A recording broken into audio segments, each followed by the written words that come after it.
Welcome back. Raed Atharmneh is a fixer, one of the unsung heroes of the international news media.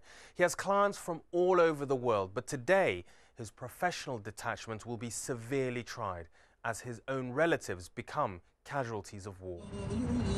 On November 7th, the Israelis pull back behind their wall. Raed picks up his other clients, Raed Atharmneh from the New York Times, and we rush to Beit Hanoun. Look at that, that's a good picture. That's a good picture of the women behind the destroyed wall. Can we talk to someone? Yeah, this woman. هي أكو أصحابها.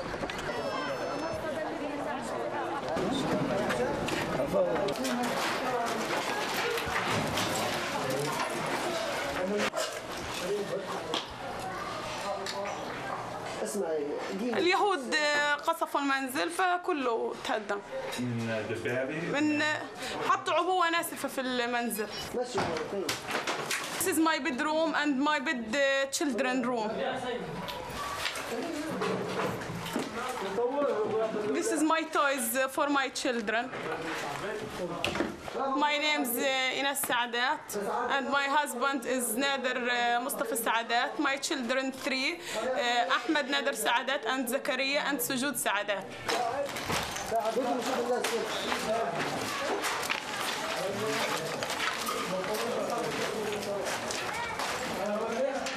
As the sun sets, rockets and artillery shells start flying overhead.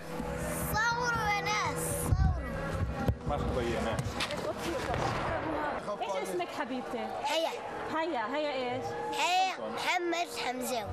هيا حمزاوي. هاي دارهم مهدمة. حمزاوي هيا حمزاوي. I'm scared. I want to get married before I die if I don't do that. قديش عمرك؟ هيا قديش عمرك حبيبتي؟ صف خامس. 11 سنة. انتوا مش خايفين؟ هاي دارهم. انتوا مش خايفين؟ ليش قاعدين هون؟ دارهم المهدمة.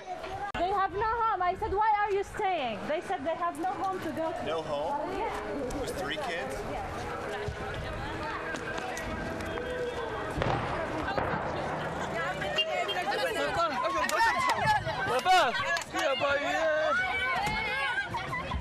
Here comes another one.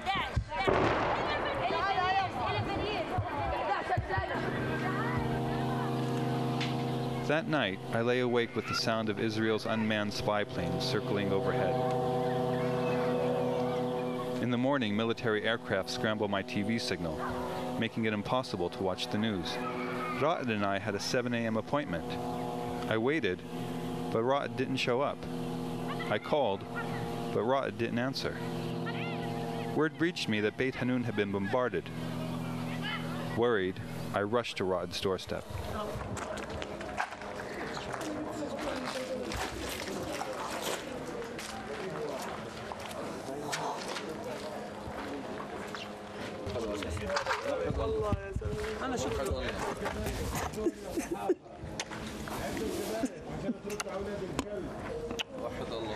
والله الله برقنا.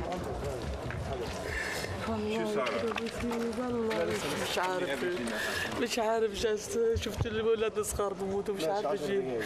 I see the kids tears 12 years got pieces wide nothing. I don't have any idea. Just when I want to I'm moving 2 kilometers. I come back. I'm moving 35 from here. Yeah, I'm moving. My brother called me. Allah, send ambulance. Say he died. Send me. I come back to see him. What happens? I don't know. Just I see him. Business. Just I go to hospital. I don't see anybody still alive. All of them is dead. All of them. At approximately 5 a.m. on November 8th, the Israeli artillery battery stationed across the border from Beit Hanoun fired a single round into the town.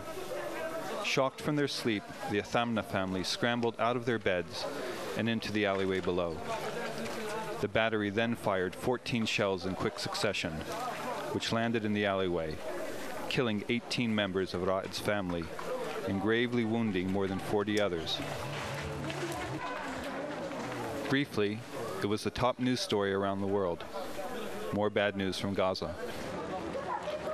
But for Palestinians, Beit Hanoun took its place beside other historic massacres, such as Deir Yassin, Sabra and Shatila, and the beachfront killing of the Ghalia family.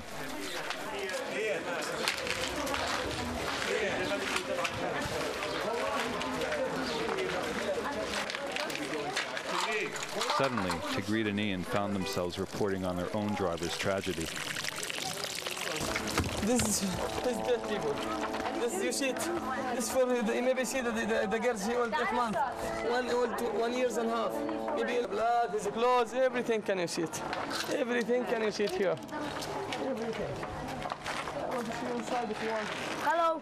All of them dead. 16 dead in this way. Some of them come to I show you inside. What happened? Everywhere can you see it? Everywhere. Come. Look. Look, the shield tanks. What you do here? What you do here? Look. Look over there. Look over there. Can you look here? Can you look here? Can you film everything? Raed spun in circles on the roof as Israeli spy planes continued to circle overhead.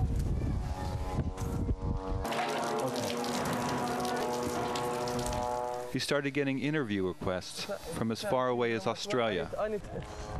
Anytime you want to call, welcome. Anytime.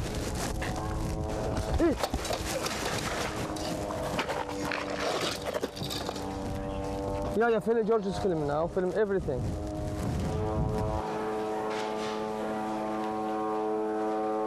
Raed sputtered for words, but there were no words. Look, the bicycle, how is it? Can you want to move from here? I show you everything. The journalist in me searched for a question. Everything can you see? Everything. Yes. Tell me, what about the future? What future? What about the future? No future. No future for this life. No future for this life. Not any future. Not any future for this life. Am I sure?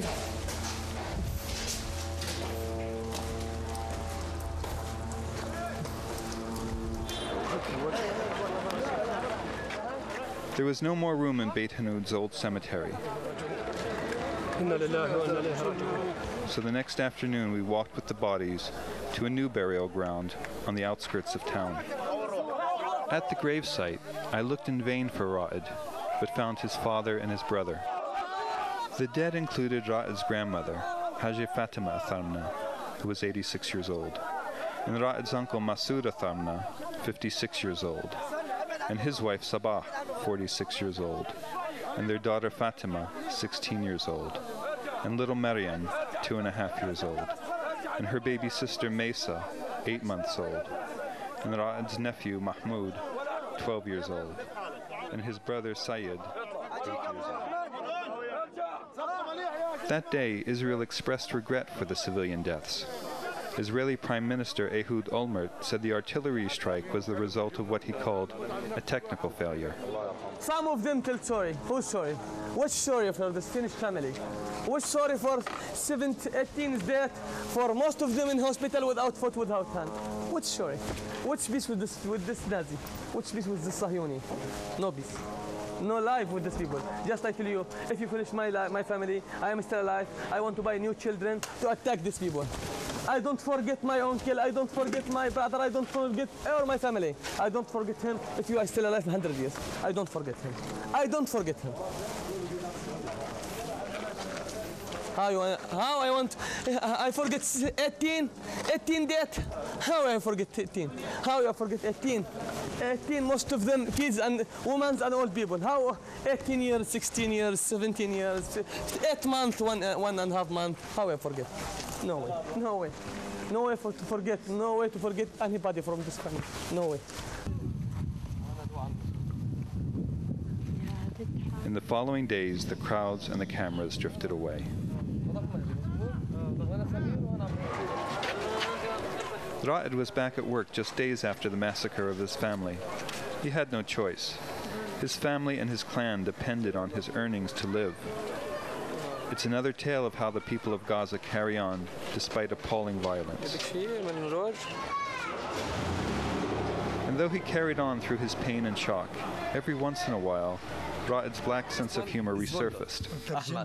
Ahmad, first one is wounded. When the first one, my uncle, he's get Ahmad and send you want ambulance to get Ahmad. It's not badly Ahmad walking. When the ambulance finished, Raed's cousin Ahmed was badly wounded in the shelling of Beit Hanoun.